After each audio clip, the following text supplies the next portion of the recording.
Assalamualaikum para tetua, gimana kabar kalian? Semoga selalu sehat dan dilancarkan rezekinya, amin. Jumpa lagi bareng alurku, yang akan menemani kalian semua dengan cerita-cerita menarik seputar Donghua. Oke, langsung aja ke ceritanya. Begitu bergerak memasuki kekosongan, apalagi mereka masih harus melindungi 4 orang lainnya. Hal itu akan benar-benar menguras energi mereka. Sehingga melakukannya bergantian adalah cara terbaik. Kalau begitu ke benua Nanyang dulu. Lagi pula kita tak akan memerlukan waktu lama untuk sampai di sana, kata Tulingko. Lalu mengibaskan tangannya. Dia merobek kehampaan di depannya, di dalam celah yang terbentuk hanya ada kegelapan dengan energi misterius yang seakan ingin menelan apapun yang memasuki area kekosongan itu. 6 orang itu melangkah masuk energi di tubuh Yang dan Tulingko meluap melindungi Liu Lifen, Mo Feng, Niu Kang dan Xiu Hang. Di benua Nanyang, Raja Xia Jin nampak sedang berkumpul dengan raja-raja lain dari benua Nanyang, serta pemimpin beberapa sekte seperti Sekte Pohon Langit serta Sekte Bulan Sabit. Dia menerima pesan dari Qin San beberapa waktu lalu sehingga mengumpulkan orang-orang ini untuk memberi tahu mereka. Seperti pesan Qin San pada King Long dan Emo Shizi sebelumnya, dia juga meminta Xia Jin mengingatkan kekuatan benua Nanyang untuk tidak melakukan perlawanan jika 6 manusia langit mendatangi benua Nanyang.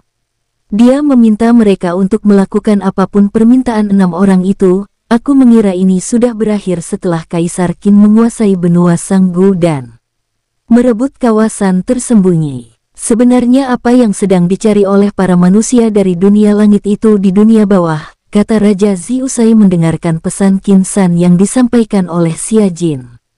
Xia Jin hanya terdiam mendengar itu.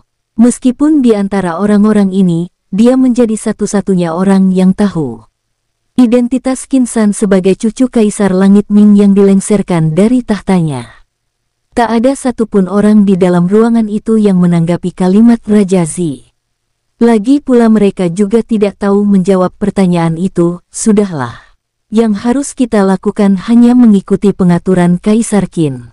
Lagi pula, jika kita melakukan perlawanan itu sama saja membawa benua Nanyang dalam kehancuran. Bahkan Kaisar Qin yang menguasai dunia bawah pun masih begitu waspada. Hal itu membuktikan bagaimana kuatnya orang-orang ini, kata Xia Jin lagi langsung memecah keheningan. Orang-orang itu mengangguk setuju dengan perkataan Xia Jin. Mereka akhirnya mulai membubarkan diri untuk kembali ke kerajaan dan sekte masing-masing. Mereka harus melakukan pengaturan di kawasan kekuasaan masing-masing. Tulingko, Yang, Liu Lifen, Mo Feng, Niu Kang dan Xiu Hang kini tiba di atas hutan tempat Qin San pernah menemukan tulang punggung naga leluhur. Tulingko menyipit saat merasakan sesuatu yang terasa familiar. Ada area dari hutan di bawah ini yang menyimpan formasi teleportasi. Usai mengatakannya dia meluncur turun dan mendarat di pohon besar tempat Qin San pernah mendirikan formasi teleportasi yang menghubungkan beberapa kerajaan. Kenapa aku merasa energi dari pendirian formasi ini nyaris sama dengan energi dari formasi yang melindungi Pulau Alkemis dan gunung tempat naga perunggu itu menghilang sebelumnya, kata Tulingko dengan tatapan penuh telisik. Yang mendengar itu ikut mengangguk. Dia memang merasakan hal yang familiar namun dia tak pernah menghubungkan semua itu. Mendengar perkataan Tulingko membuatnya menyadari itu. Apa ini semua ini didirikan oleh ahli formasi yang sama? Jangan-jangan pemuda yang muncul mengalihkan perhatian kita dan menyelamatkan naga perunggu itu adalah sosok yang digelari Kaisar Qin, kata Tulingko. Liu Lifen tersenyum mencibir begitu mendengar itu. Aku kira pemuda yang diagung-agungkan oleh orang-orang dunia bawah ini adalah seorang pemberani, ternyata tak ubahnya seorang pengecut, katanya dengan nada yang sangat merendahkan. Tulingko dan Yang sendiri memiliki pikiran yang berbeda. Dia terus menghubungkan dengan informasi yang didapatkan di benua Yanchun dengan Qin San. Mereka sudah mendengar sendiri jika pemuda yang digelari Kaisar Qin itu berasal dari kota dekat jurang tempat mereka menemukan jejak Ming Roksue. Apa ini hanya kebetulan, atau pemuda itu kaitannya dengan Ming Roksue, kata Tulingko yang akhirnya tidak tahan mengungkapkan tebakannya. Yang ikut menyipit mendengar itu. Saudara Tu, aku juga memiliki pikiran yang sama. Jika semua cerita tentang pemuda itu benar, aku tidak percaya ada seorang jenius dengan garis keturunan biasa dan lahir di tempat miskin energi seperti benua Yanchun itu yang bisa mencapai apa yang kita dengar, kata Yang menguatkan tebakan Tu Ling. Ko, tunggu. Apa senior Tu dan senior yang mengira pemuda yang bernama Kaisar Qin itu putra dari Min Roksue? Kata Liu Lifen menyelah pembicaraan dua pria paruh baya itu. Tu Lingko menarik napas panjang kemudian mengembuskannya. Aku tidak yakin. Tapi jika kita belum menemukan petunjuk apapun tentang Min Roksue, maka target utama kita adalah pemuda dengan nama Kaisar Qin itu. Kalaupun dia tak memiliki ikatan darah dengan Min Roksue, dia pasti memiliki pengetahuan tentang Min Roksue, jawabnya. Mereka kemudian kembali bergerak ke arah kota terdekat untuk mencari informasi mengenai susunan kekuasaan di benua ini.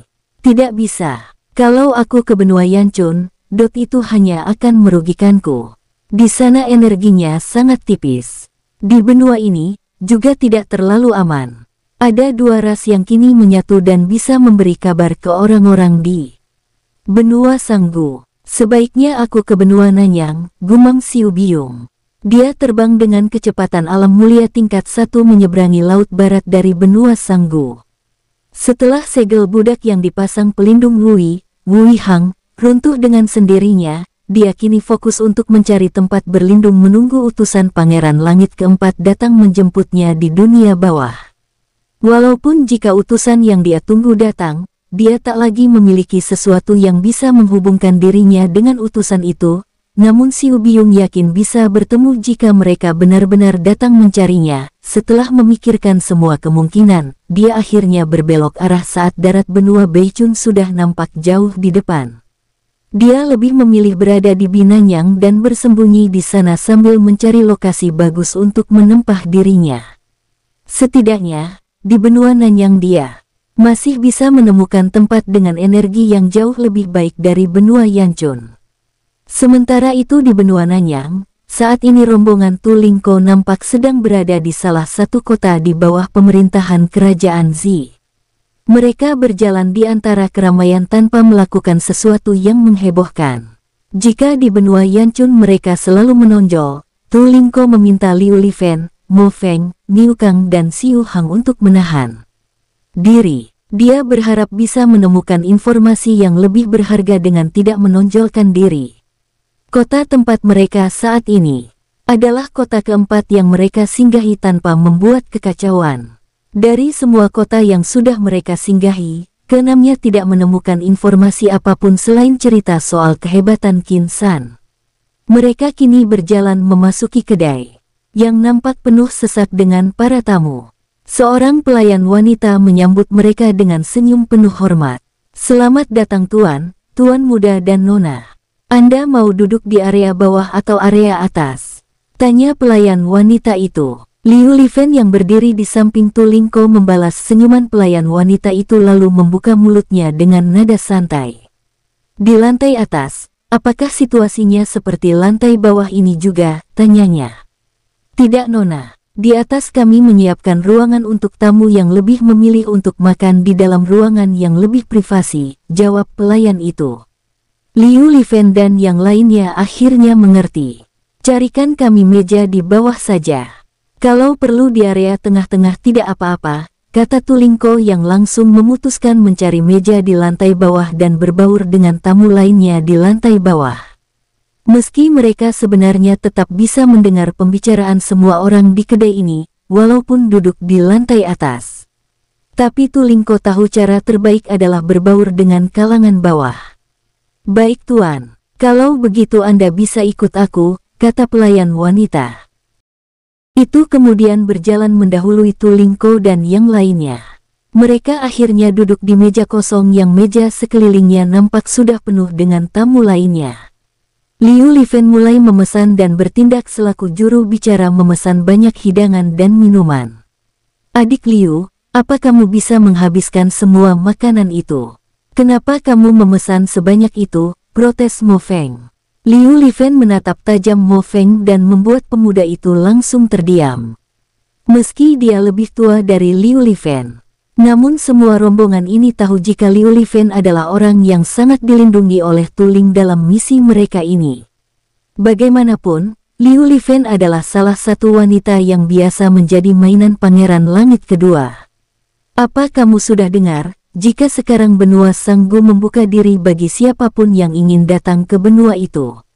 Jangankan kita yang dari benua Nanyang, kabarnya mereka juga mulai membuka jalur perjalanan bagi orang-orang dari benua miskin, benua Yancun, kata salah satu pria paruh baya yang mejanya tak terlalu jauh dari meja Tu Lingko dan rombongannya. Pria lainnya di meja itu tertawa mendengar kalimat rekannya tadi. Hahaha. Kamu masih saja menyebut benua Yancun sebagai benua miskin. Apa kamu lupa jika semua raja di benua Nanyang ini tunduk pada pemuda dari benua Yancun? Jangankan semua raja di benua Nanyang, bahkan kabarnya semua sekte di benua Sanggu saat ini sudah tunduk padanya. Liu Lifen, Mo Feng, Xiu Hang dan Niu Kang terlihat mulai terganggu dengan suara keras orang-orang itu membicarakan kehebatan Qin San. Cih. Mereka memandang begitu tinggi orang yang bernama Kaisar Qin itu. Padahal kita sudah membuatnya sampai harus melarikan diri, cibir Liu Lifen dengan suara pelan. Dia masih mengingat peringatan Tu Lingko untuk tidak terlalu menarik perhatian. Jika tidak, dia mungkin sudah menghajar orang-orang ini. Entah mengapa dia mulai merasa muak mendengar segala cerita mengenai pemuda yang digelari Kaisar Qin itu. Walaupun belum memverifikasi dengan benar identitas pemuda yang muncul di benua Beichun dan menyelamatkan naga perunggu itu, namun mereka sudah yakin jika pemuda itu adalah Kaisar Qin. Apalagi saat merasakan energi di beberapa formasi yang didirikan Qin San memiliki kesamaan dengan formasi yang melindungi gunung tempat menghilangnya naga perunggu itu, di dalam pagoda 9 tingkat, Qin San nampak membuka matanya dengan wajah yang bersinar seperti bintang.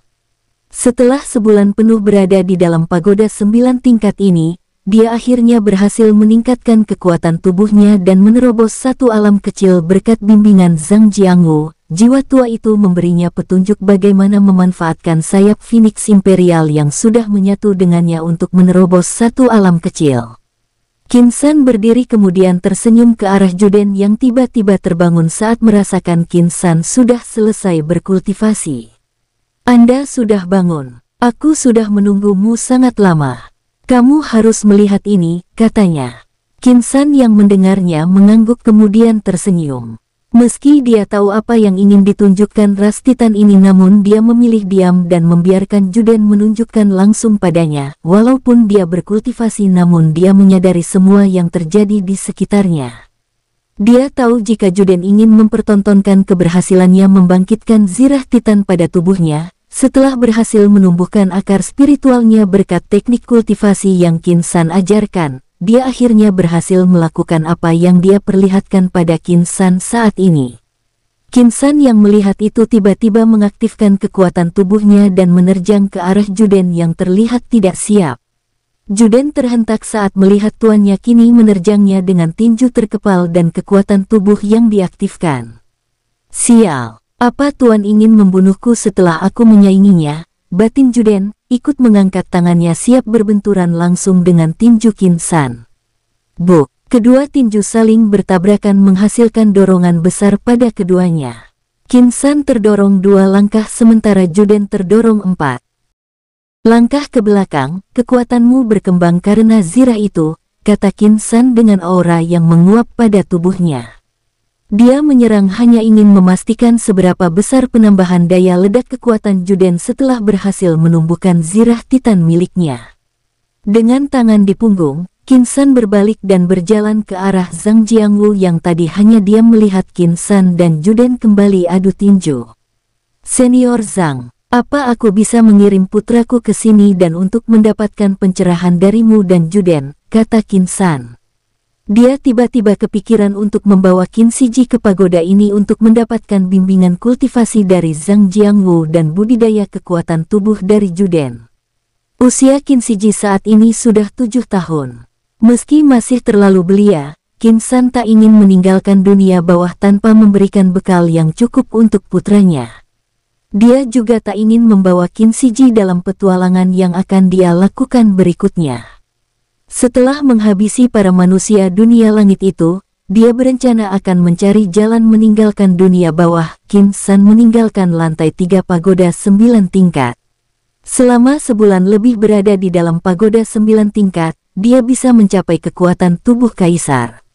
Peningkatan yang dulu hanya ilusi baginya.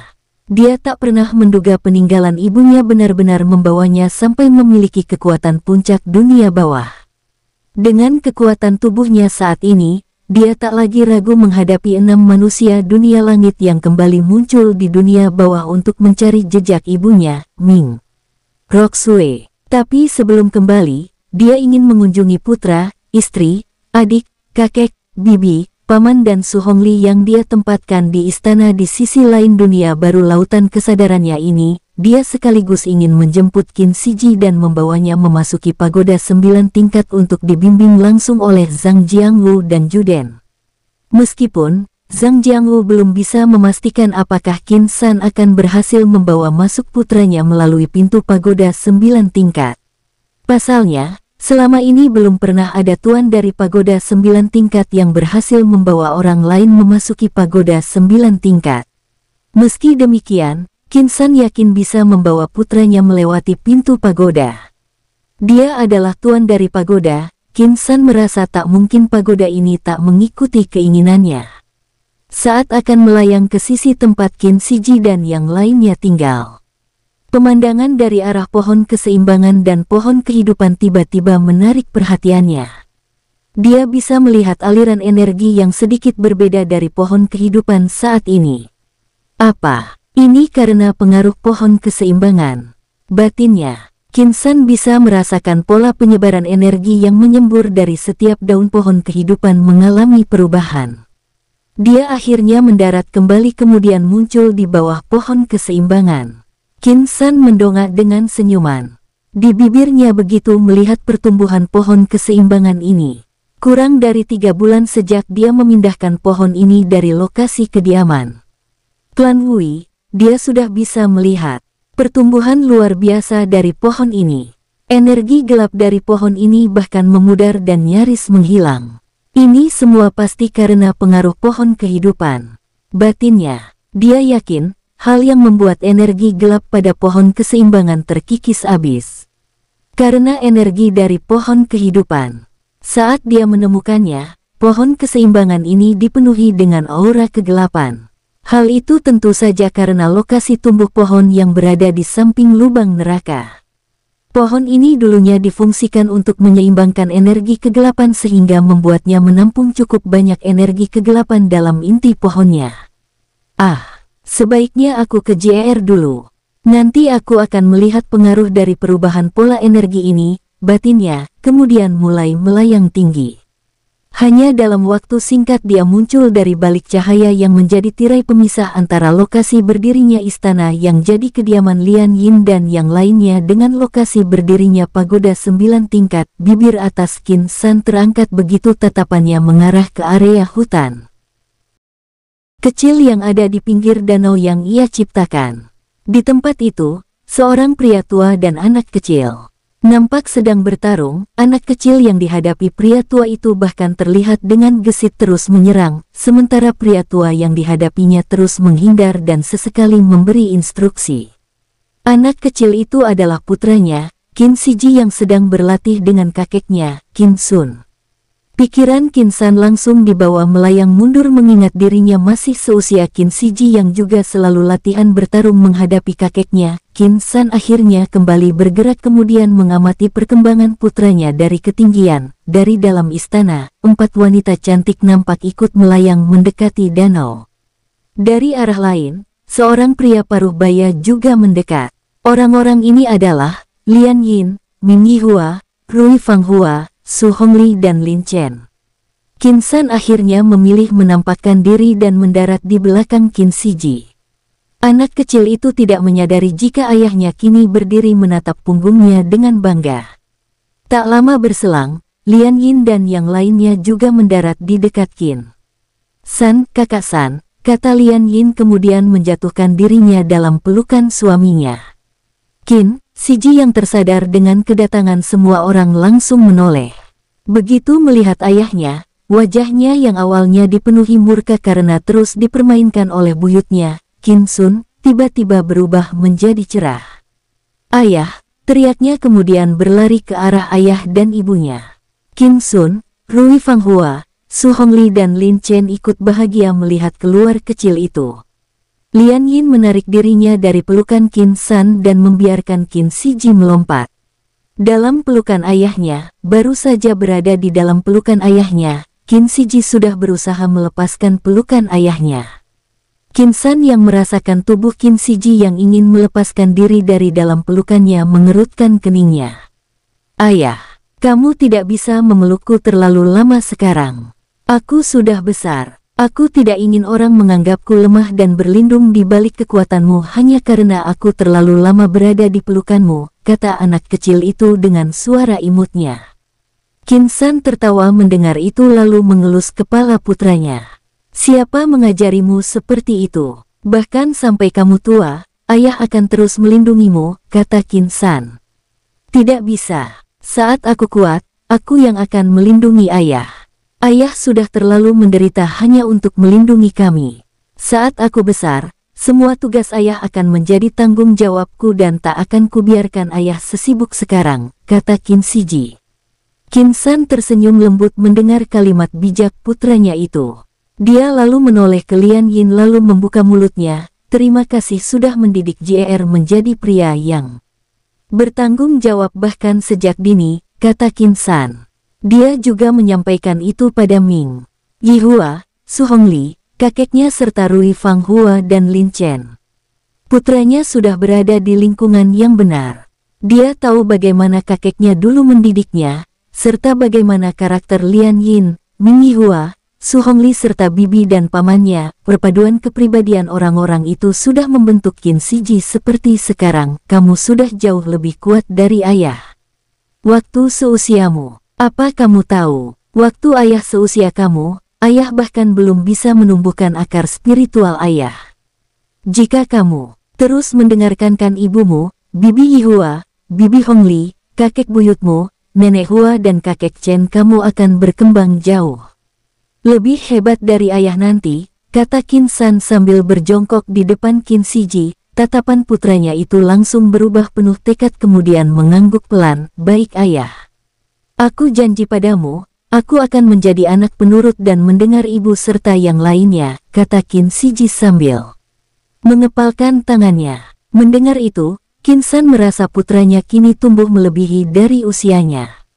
Lian Yin yang berdiri di samping Qin San berkaca-kaca mendengar pembicaraan suami dan putranya. Entah mengapa dia merasa pesan-pesan Qin San pada Qin Siji seperti menandakan suaminya itu akan pergi ke tempat yang mungkin sangat jauh. Dia mengalihkan semua pikirannya itu, lalu mengajak putra dan suaminya serta yang lain memasuki istana megah yang berdiri tak jauh dari tempat mereka saat ini.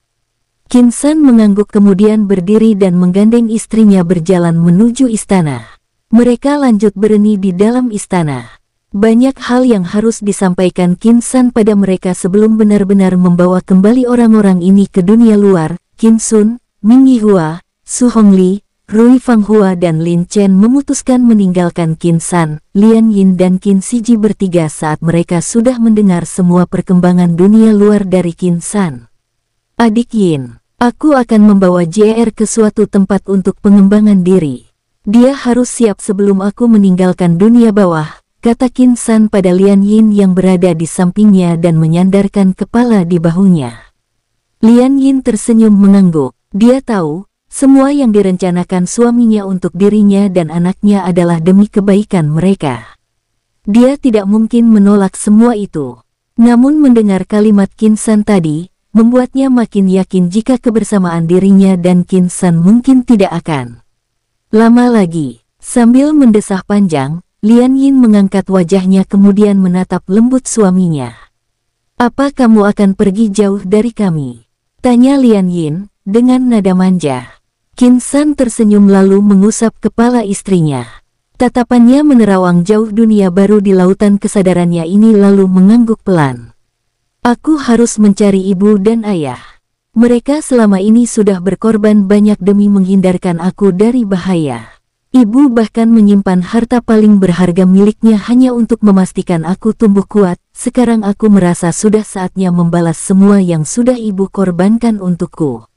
Aku harus mencarinya, kata Qin San. Lian Yin tersenyum lalu mengangguk. Meski wajahnya tak menampakkan rasa sedih sedikit pun, namun tatapan matanya tak bisa berbohong. Di dalam hatinya, dia sangat ingin mengungkapkan keinginannya untuk terus ikut bersama Qin San. Namun dia tahu dengan kekuatannya saat ini, dia hanya akan menjadi beban bagi Qin San, bahkan di dunia bawah dia harus disembunyikan oleh Qin San bertahun-tahun lamanya di dalam dunia baru ini.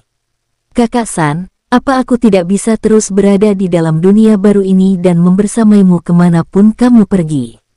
Bukankah kalau aku di sini, kamu bisa mengunjungiku kapan saja, bahkan di dunia manapun kamu berada? Tanya Lian Yin. Qin San terdiam sesaat lalu memberi penjelasan pada Lian Yin. Dia memang sudah berada di alam kekosongan dan sudah bisa membuat dunia baru ini menjadi dunia kecil terpisah dari lautan kesadarannya. Namun ranahnya saat ini belum bisa memastikan keselamatan makhluk hidup di dalam dunia kecilnya itu saat melintasi dimensi berbeda menuju dunia lain. Qin San tidak ingin mengambil resiko dengan membawa Lian Yin di dalam dunia kecil itu melintasi dimensi berbeda ke dunia lain. Aku juga sangat ingin membawamu dan JR.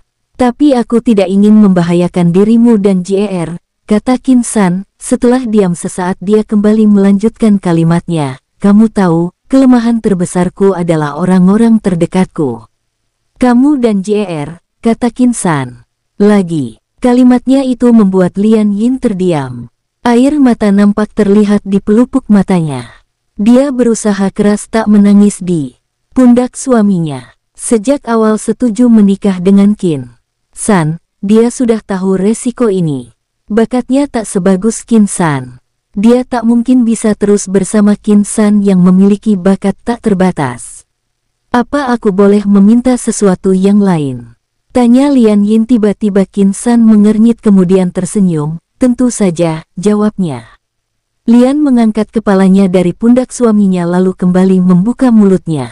Aku ingin kamu membuka hatimu saat berada di dunia berbeda dengan siapapun yang bisa membawamu jauh lebih kuat, kata Lian Yin. Qin San mengerutkan keningnya. Mendengar itu, dia tidak mengerti dengan permintaan Lian Yin ini. Melihat wajah bingung suaminya, Lian Yin tersenyum lalu melanjutkan kalimatnya. Kakak San, kamu sudah memiliki istri di dunia bawah yang tidak bisa menunjang peningkatan dirimu, serta membantumu di dalam medan perang. Aku berharap di perjalananmu ke depan kamu bisa menemukan wanita lain yang bisa melakukan itu semua.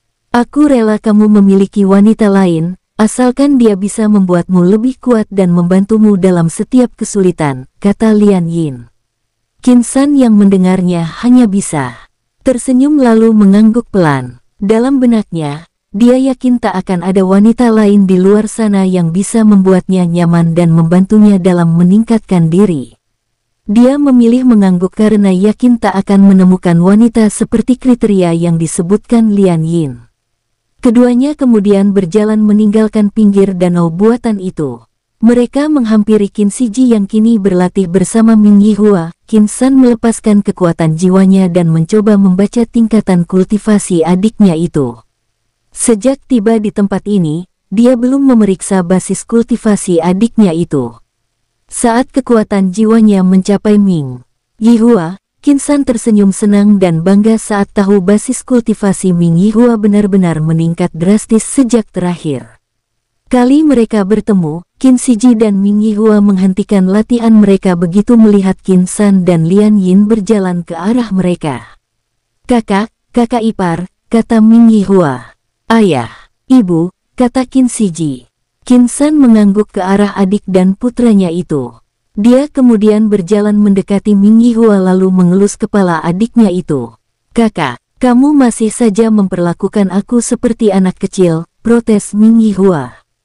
Dia kini sudah menjadi gadis dewasa, bahkan basis kultivasinya kini sudah berada di alam agung tingkat puncak. Qin San tersenyum mendengar itu, kemudian mengeluarkan satu pil dari dalam cincin ruangnya. Ini adalah pil energi bintang. Pembatas basis kultivasi sepertinya sudah sangat tipis. Sudah saatnya kamu menerobos. Tapi sebaiknya kamu menerobos di dunia luar. Simpanlah ini, saat nanti kamu keluar, kamu bisa memakannya, kata Qin San pada Ming Yihua. Ayah, aku juga mau satu pil itu. Aku harus kuat secepatnya agar bisa bergabung dengan ayah di medan perang, kata Qin Siji, saat melihat ayahnya memberikan pil pada bibinya. Qin San, Lian Yin dan Ming Yihua tertawa bersamaan mendengar itu. Kamu belum bisa meminum pil ini. Saat kamu sudah setara dengan bibi saat ini baru kamu bisa meminum pil untuk meningkatkan diri, kata Ming Yihua sambil mengusap kepala keponakannya itu. Bibi Yihua benar, jika kamu ingin kuat, kamu harus berkembang dengan kekuatanmu sendiri melalui pertarungan dan berkultivasi tanpa pil, kata Qin San. Qin Siji yang mendengar itu nampak mengerutkan keningnya layaknya orang dewasa. Apa ayah juga tidak pernah memakan pil untuk menerobos? Tanyanya dengan nada pelan. Qin San tersenyum lalu berjongkok di depan putranya. Dengarkan ayah. Saat kamu ingin memiliki pondasi yang kuat maka hal pertama yang harus kamu ingat adalah jangan pernah berkeinginan menggunakan pil sebelum kamu mencapai alam suci, kata Qin San. Qin Siji dengan tatapan penuh tekad mengangguk. Qin San kembali tersenyum melihat respon putranya. Ayah akan membawamu ke suatu tempat dan bertemu dengan seseorang. Dia akan membimbingmu sementara sampai ayah kembali datang menjemputmu, kata Qin San. Qin Siji nampak berbinar mendengar itu. Selama ini dia sudah menyerap semua pengetahuan dari ibunya serta orang lain yang tinggal bersamanya di dunia baru ini. Dia bahkan beberapa kali bertanya pada Lian Yin, kapan ayahnya akan mengajarinya langsung. Apa orang ini lebih hebat dari ayah? Tanyanya penuh minat. Apa menurutmu ada yang lebih hebat dari ayah? Kata Qin San yang malah balik bertanya. Qin Siji menggelengkan kepalanya. Baginya tak ada yang lebih hebat dari ayahnya. Qin San tertawa melihat putranya menggelengkan kepalanya, kemudian kembali berdiri. Dia meminta Qin Siji mempersiapkan dirinya dan akan membawanya esok hari. Qin San berdiri berdua bersama Qin Siji. Di depan mereka Lian Yin, Ming Yihua, Qin Sun, Su Hongli, Rui Fang, Hua dan Lin Chen menatap mereka dengan tatapan penuh haru. Qin San belum bisa memastikan berapa lama dia akan membawa Qin Siji di tempat yang dia maksud. Lian Yin terlihat tegar, meskipun hatinya kini terguncang. Ini pertama kalinya ia akan terpisah dengan putranya. Qin Siji tersenyum manis ke arah ibunya kemudian membuka mulutnya dengan kalimat yang menguatkan ibunya. Ibu tidak perlu sedih. Lagi pula, aku juga tidak akan terlalu lama. Saat aku kembali, aku mungkin sudah sehebat ibu dan akan menjadi pelindung nomor satu bagi ibu, katanya sambil mengepalkan dua tinju mungilnya. Lian Yin tersenyum mendengar kalimat putranya. Dia sangat tahu, jika sejak lama Qin Siji begitu ingin mencari pengalaman lain. Anak kecil ini sudah terlalu bosan hanya berada di area dunia baru ini dan hanya mengitari istana serta hutan di sekitar istana di dunia baru ini. Ibu tidak sedih. Ibu senang, kamu akhirnya bisa melihat sesuatu yang baru. Kamu hanya perlu janji akan menjaga diri dan kembali sebagai pria kuat di sisi ibu, kata Lian Yin sambil maju dan berjongkok di depan putranya. Usai mengecup pipi putranya, Lian Yin berdiri di depan suaminya dan memberikan senyuman khasnya. Qin San mengangguk memberi isyarat pada istrinya. Dia sudah pamit pada yang lainnya. Usai mengecup kening Lian Yin, Qin San melayang tinggi sambil membawa Qin Siji di punggungnya. Lian Yin hanya bisa menatap kepergian suami dan putrinya dengan menarik napas panjang. Ming Yihua dan Su Hongli bisa merasakan kesedihan Lian Yin. Bahkan baru saja Qin Siji pergi mereka pun merasa tempat ini sudah sangat terasa sepi. Qin Siji adalah anak yang sangat aktif, meski sangat senang membuat kedua bibinya ini kadang memarahinya, namun Ming Yihua dan Su Hongli sangat sayang padanya. Keduanya sudah bersama Qin Shiji sejak lahir sehingga sudah menganggapnya sebagai putra mereka sendiri. Berpisah seperti saat ini membuat keduanya juga merasa sangat kehilangan. Meskipun mereka berdua tahu ini hanya sebentar, Qin Sun melangkah meninggalkan yang lainnya dengan langkah berat. Meski baru setahunan lebih bersama Qin Shiji, dia juga sudah sangat dekat dengan cicitnya itu. Bahkan hampir setiap hari dia akan berlatih pertarungan dengan Qin Shiji di pinggir danau yang berada tak jauh dari istana tempat mereka berdiam selama ini. Dari wajahnya, pria tua ini juga sangat jelas merasa kehilangan dengan kepergian Qin Shiji. Keceriaan yang dulunya menghiasi hidup orang-orang di istana ini dengan kerewelan dan keingintahuan Qin Shiji, kini benar-benar tenggelam dalam perasaan sunyi masing-masing. Bahkan Rui Fanghua dan Lin Chen sekalipun. Sementara itu, Qin San dan Qin Shiji kini muncul di depan pintu utama pagoda 9L tingkat. Qin Shiji mendongak dengan wajah berbinar begitu melihat pagoda 9 lantai yang berdiri megah di depannya. "Ayah, apa orang yang akan membimbingku ada di dalam pagoda ini?" tanyanya dengan suara imut. Qin San mengangguk pelan sambil tersenyum pada putranya. "Apa ada anak kecil lain di tempat ini yang juga berlatih?" tanyanya lagi. Di usianya saat ini dia belum pernah berinteraksi dengan anak seusianya, karena itu dia sangat berharap akan memiliki teman seumurannya di tempat ini. Qin San berjongkok di depan Qin Shiji kemudian memegang pundak putranya. Adalah tempat spesial dan tidak ada yang tahu selain ayah. Selama ini hanya ayah yang bisa memasuki pagoda ini dan bertemu penghuni pagoda ini. Kamu adalah orang kedua yang bisa memasuki pagoda ini, jadi tidak ada orang lain di pagoda ini selain orang yang membimbingmu, katanya dengan nada pelan. Dia berusaha menggunakan kalimat sederhana agar bisa dimengerti oleh putranya. Bukannya tidak merasa senang karena tidak akan menemukan anak seusianya, Qin Shiji malah terlihat begitu bersemangat mendengar penjelasan ayahnya. Dia menganggap ayahnya sebagai orang yang paling hebat setelah mendengar semua cerita dari ibunya dan dua bibinya, Min Yihua dan Su Hongli. Karena itu dia sangat senang begitu tahu jika tempat ini adalah tempat yang hanya bisa dikunjungi oleh ayahnya. Bahkan dia menjadi orang kedua yang bisa memasuki tempat ini. Qin Shiji kini berpikir dia lebih hebat dari dua bibinya, karena bisa mengunjungi tempat ini. Apa ayah tumbuh sekuat ini karena juga mendapat bimbingan di tempat ini? Tanya Qin Shiji lagi. Qin San mengangguk kemudian kembali membuka mulutnya, tapi kamu tidak boleh menceritakan pada siapapun mengenai tempat ini. Biarkan ini menjadi rahasia kita berdua, kata Qin San. Baik ayah, aku janji tidak akan bercerita pada siapapun, katanya dengan penuh semangat.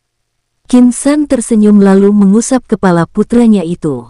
Dia lalu berdiri dan memegang erat tangan Qin Shiji. Jika ibuku bisa mewariskan pagoda ini padaku, maka aku seharusnya bisa membawa putraku masuk ke pagoda ini, batinnya.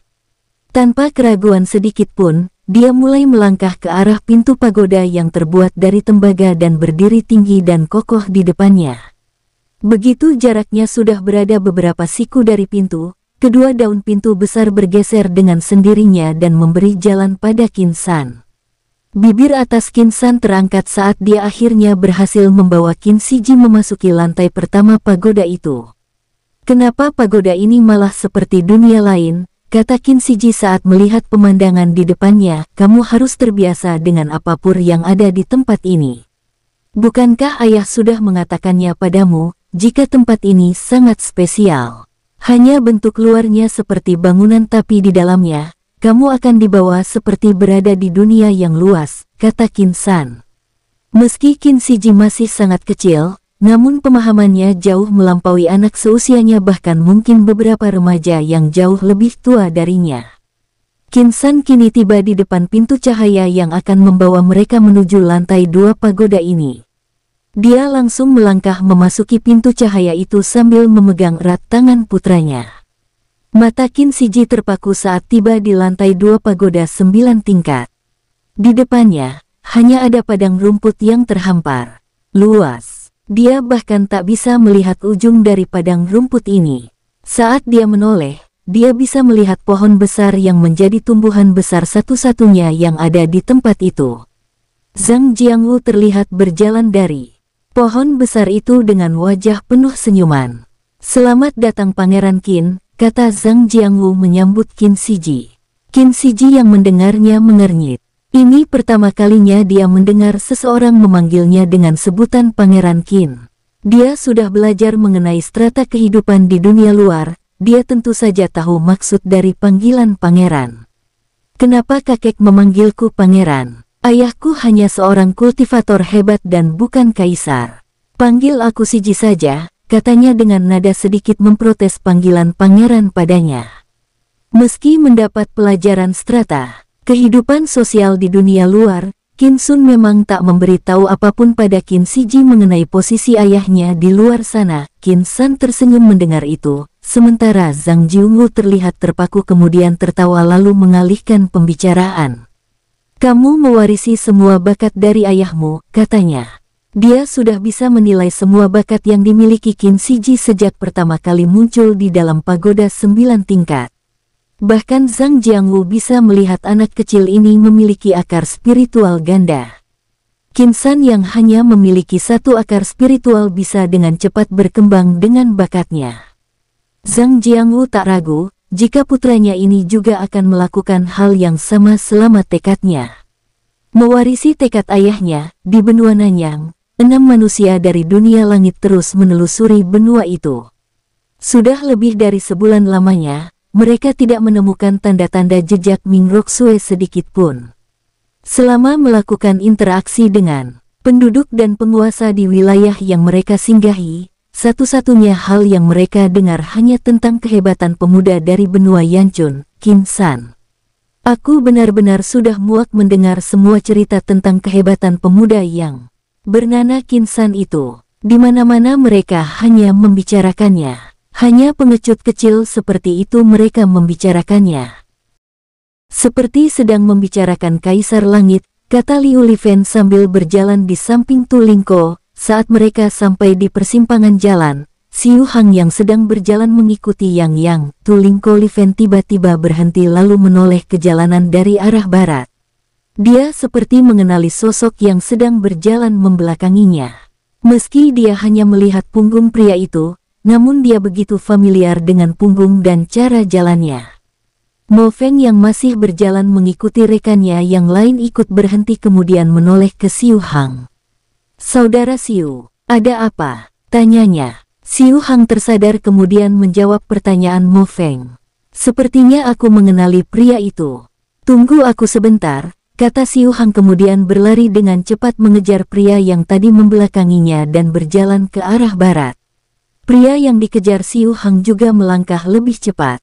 Pria dengan penutup wajah itu nampak menoleh lalu mencoba melayang dan menjauh dari Xiu Hang. Melihat itu, Xiu Hang makin yakin dengan tebakannya. Dia ikut melayang mengejar pria tadi. Sementara Tu Lingko dan yang lainnya kini berhenti dan memperhatikan apa yang sedang akan dilakukan Xiu Hang. Begitu Xiu Hang melayang mengejar pria tadi, 5 rekannya ikut melayang. Di atas kota tadi, Xiu Hang akhirnya berhasil menghadang pelarian pria bertopeng tadi. "Jadi kamu ada di sini. Pantas saja ayahmu seperti orang yang kebingungan setiap kali aku menanyakan keberadaanmu. Selama puluhan tahun, dia hanya menyebutmu mengembara meningkatkan diri," kata Xiu Hang. Pria yang dihadangnya adalah Xiu Biong. Mereka berdua memang berasal dari klan yang sama di dunia langit. Klan Xiu sebenarnya dikenal dekat dengan pangeran kedua. Karena itu, kerjasama Xiu Biong dengan pangeran langit keempat begitu tertutup. Dia melayani pangeran keempat tanpa sepengetahuan anggota klannya yang lain terutama Xiu Hang yang merupakan pewaris klan Xiu. Jangan bayangkan pelayan di Istana Langit layaknya pelayan pada umumnya. Semua yang tidak berstatus bangsawan istana di Istana Langit disebut pelayan istana secara umum. "Salam Kak Hang," kata Xiu Biong. Dia tahu tak bisa lagi menyembunyikan diri dari seniornya sekaligus tuan muda klannya ini. "Sepertinya kamu harus menjelaskan banyak hal padaku sekarang," kata Xiu Hang. Xiu Biong hanya bisa mendesah dengan pasrah. Dia memang setia pada pangeran langit keempat, namun dia juga sosok yang sangat pragmatis dengan situasi. Dia tidak ingin mati di tangan tuan mudanya sendiri hanya untuk melindungi semua informasi yang sudah dia dapatkan untuk Pangeran Langit Keempat. Lagi pula, setidaknya dia memiliki kesempatan hidup lebih besar jika dia bergabung dengan Xiu Hang dibanding dia masih harus menunggu utusan Pangeran Langit Keempat datang ke dunia bawah untuk mencarinya. Kak Hang, aku tahu apa yang membawamu bersama beberapa pelayan utama Pangeran kedua ke dunia bawah ini. Aku juga bisa memberi kalian informasi yang kupastikan akan membuat kalian senang. Aku bersedia menyampaikan semuanya pada kalian. Tapi dengan syarat, kalian harus membawaku kembali ke dunia langit dan Kak Hang harus janji padaku untuk melindungiku begitu tiba di dunia langit, kata Xiu Biong. Xiu Hang mengernyit mendengar itu. Sementara Tulingko dan yang lainnya juga sudah terbang mendekat. Meski tak berada di jarak yang sangat dekat saat Xiu Biong mengatakan hal tadi, Tulingko dan yang lainnya bisa mendengarnya dengan jelas. Meski demikian, mereka tetap memilih diam dan membiarkan Xiu Hang menyelesaikan urusannya. Katakan, siapa yang membawamu sampai ke dunia bawah? Tanya Xiu Hang. Dia tak ingin mengiyakan semua permintaan Xiu Biong sebelum tahu siapa yang membawanya ke dunia bawah. Aku datang bersama Pangeran Keempat dan beberapa dua orang pelayan utamanya. Aku sudah berada di tempat miskin ini cukup lama dan mengetahui banyak hal. Aku jamin, kalian butuh aku demi misi kalian, kata Xiu Biong dengan penuh keyakinan. Xiu Hang menoleh ke Tulingko bagaimanapun dia bukan penentu dari kelompok ini. Bersambung, sampai ketemu lagi di episode selanjutnya tetua. Terima kasih, semoga kalian semua selalu sehat dan bahagia.